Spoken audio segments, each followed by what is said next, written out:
Guess what, guys? I went to Five Below again. Surprise! Obviously I have a problem with Five Below, specifically because anywhere I can get $5 craft kits to test out is just top notch. So I've reviewed a couple of other things from Five Below before. I've reviewed their glitter and glow paints, which were really bad. I reviewed their calligraphy kit, which was an okay kit, but it had no instructions, so that like lost it a lot of points. I reviewed their pearlescent watercolors, which I love and still use pretty regularly actually.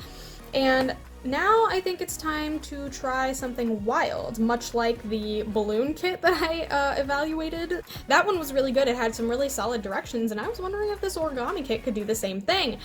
I have never been good at folding things, but maybe I can become good at it after this, and I'll have another party trick, so let's get into it. This kit, I don't even think it was $5. I want to say it was like $4, maybe $4.25. I can't find the price tag on it, so I'm not sure. Obviously, it's nice and thin because it's probably just a book, maybe some stickers if I'm lucky, and paper, of course, which is nice. I don't know if $4 is a good deal for paper, but we're gonna find out. Oh, it's got googly eyes.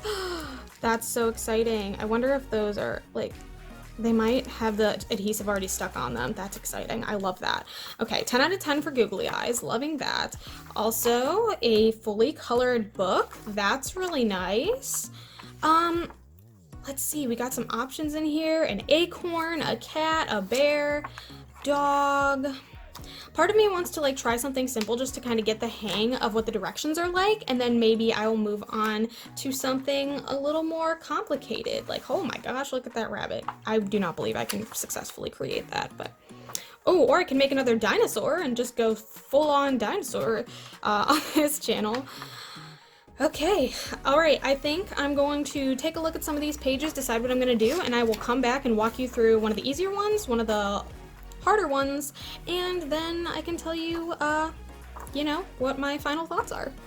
The directions seem pretty simple. Obviously, most of this is paper folding. It's not, you know, having to learn how to do different sausage type things for balloon art, so there's only about 2 pages of instruction here. Very simply, if there are 2 arrows, one on either side, it means you fold it and then open it back up. If there's only one, you just fold it and leave it. Dotted lines is where you fold. The solid lines are where folds already exist. Loopy arrows mean you need to flip it over, and arrows that like go towards the back side of the creation and kind of like land up on the lines, that means that you need to fold them away from you. So that really is all that's here, and I think I would like to create this rose first, and then I will move on to something a little more complicated. So let's do this. Direction number 1 has 2 arrows on either side, and it has 4 blocks, squares. Because this is white, that I need to actually fold it this way now that I'm thinking about it. Since it's in full color, that would make sense. So, okay. From the white side, I fold open one way and fold the other way. Alright, once you have that done, it's got the 4 squares there. Second thing to do is to fold in the corners of each to the center. So I am going to do that. Alright, now it goes from square orientation to diamond orientation, and it looks like we make another set of those same ones where we go like triangle to the center, and it looks like we leave them all there, so I'm going to do that. Alright, so now that everything's folded in, we have a square again, and it looks like number 4 stays in the square, and we're folding the corners in again. Okay, let's do that.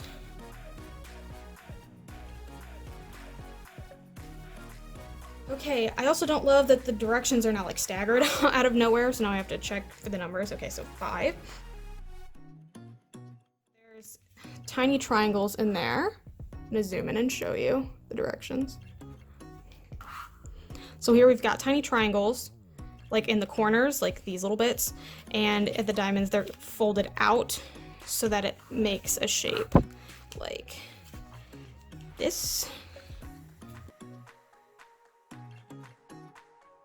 So now there's like a little diamond inside. So you can see here, and it looks like I have to take the bottom half of these little triangles here and open them up and fold those back to line up with the folds I just made. Okay, now I've got the outsides folded, I guess. That was 6. Now moving on to 7. Once again, we've got our tiny pieces of paper there.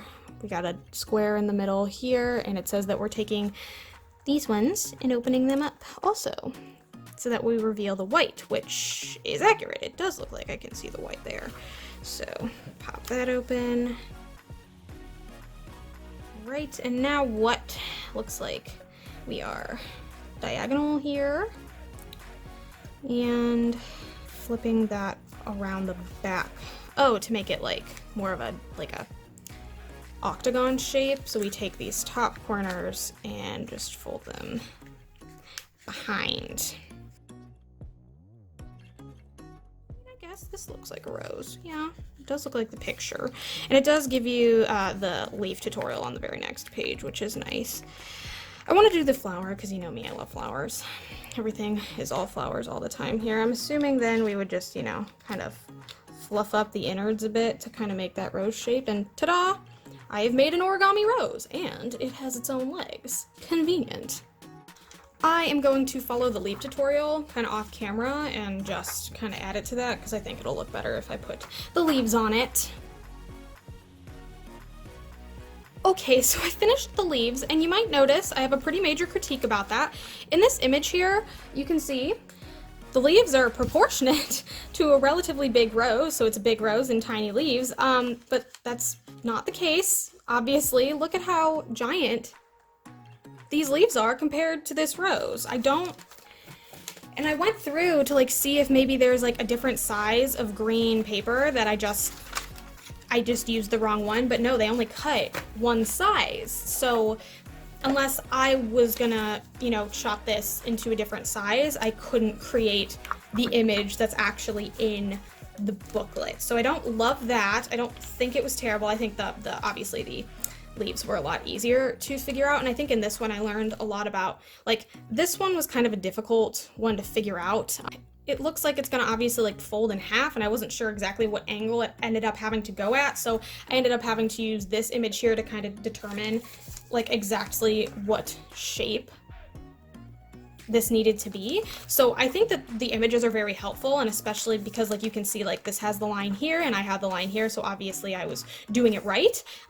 And I think the fact that they keep the fold lines in there instead of like, I think that this is a really well-designed book for getting the folding done. I just don't know if it's super practical when it comes to actually combining these pieces into like, you know, a complete set, if you know what I mean. So I was looking at the Tyrannosaurus because I was thinking about doing this as kind of an homage to my last dino. It actually throws in here that you are going to need the scissors, and it'll tell you that you need the googly eyes and all that. I don't know if I want to do the Tyrannosaurus or if I want to do the crane because it seems kind of classic. But I feel like the Tyrannosaurus is going to be a little more challenging because it's not so classic. Plus, I don't know, I think dinosaurs are my thing for Five Below craft kits now, so I'm actually going to speed through this and come back with my final thoughts after it's done. So, yeah, let's do that.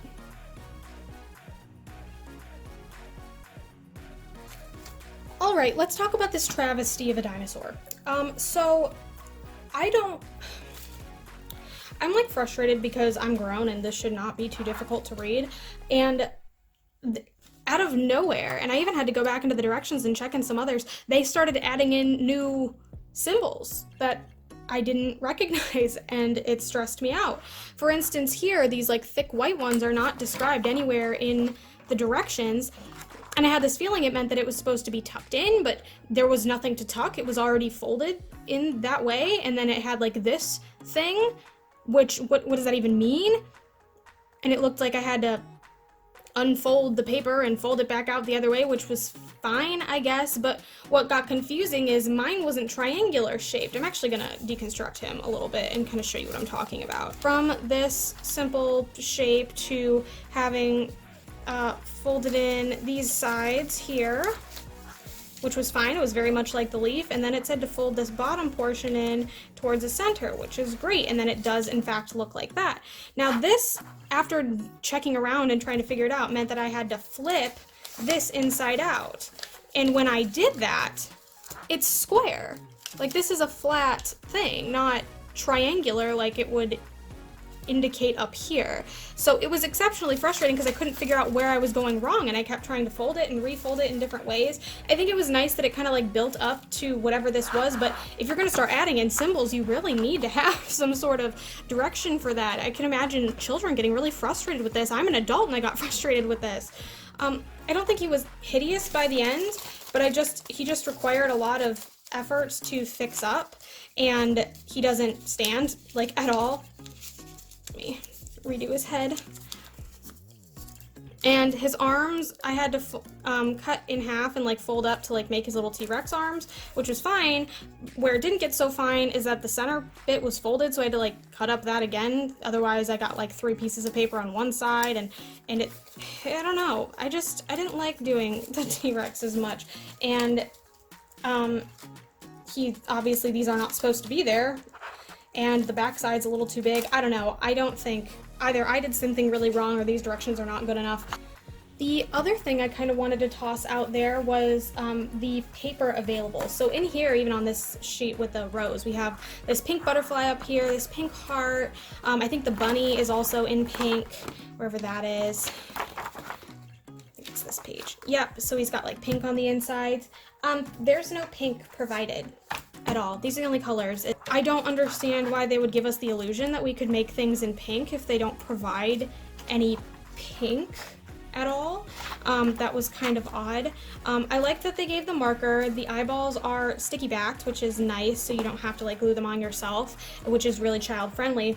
But it was really kind of frustrating, especially when I was looking at doing the bunny possibly, or when I was even just now thinking maybe I should, you know, make something else for the thumbnail just so I can say I have it, and I can't even make it with this color. It's not even an option for me. So I don't know. I feel like for a lot of these reasons, it's kind of like losing points, and maybe this is partially my incompetence because I've never done origami before, but if it's going to be a beginner kit, if it's going to literally be called Art 101, then I should be able to learn. I don't know, as an adult, this was frustrating, and I imagine it would be just as frustrating if I were a child. I guess that leaves, now the question is, would I recommend you get this? I think the positives for this are obvious. It's got a really great learning guide. For the most part. It has some flaws where it's like lacking some direction, but the full color images are good. I think it's clear, it's not too small, and this is like, I feel like it definitely builds on itself, so you can kind of go through the whole thing, and hopefully by the time you get to the T-Rex, you'll have a better idea of what your expectations are. But is this any different from something that you can find online? No. It's only $4, which isn't so bad, but at the same time, you're spending $4. $4 mostly for paper. Now, if you don't have the pre-cut origami paper, maybe this is what is worth it to you, or maybe the googly eyes or something, just to like have it all in one place. It might be worth the $4, but overall, I can cut paper like this. I can find this online, and probably with clearer directions, maybe off of a YouTube video. Balloon art, which I jumped straight to the end, didn't even try one of the easier ones first, and I was able to figure out how to make that dinosaur right off the cuff. So, I don't know, I wouldn't necessarily recommend getting this. If this is something you're interested in, if you are interested in trying to learn a little bit about origami, use the internet. I think that's a better resource than spending some money on this. Not to mention, if you're cutting your own paper, you can get whatever colors you want. I feel like these are 10 by 10. No, that's not right. 8 by 8, not 10 by 10. 8 by 8 inches, which, I mean, one side of a printer sheet of paper is 8.5 inches, I'm pretty sure. So, heck, just cut it to 8.5 by 8.5, and boom, you've got some origami paper. All you gotta do is cut off that one side, or even just rip it off if you're delicate enough. I don't know. I'm not a fan of this. I'm gonna keep it, obviously. You never know when this is gonna come in handy, but overall, I don't think I would say I would recommend getting this kit from Five Below. Save your money and spend it on something a little better. So, that is all for today. I wanted to thank you so much for watching. If you like what you saw, feel free to like and subscribe. I do put out new videos every Sunday at noon Eastern Standard Time, and I would love for you to be there for the next one. So I don't know what's going to come next week. Maybe another review. Maybe I'll lean towards art, maybe crafts more. I'm not totally sure, but stick around for the surprise. Thanks again so much for watching, and hopefully I'll see you then. Bye!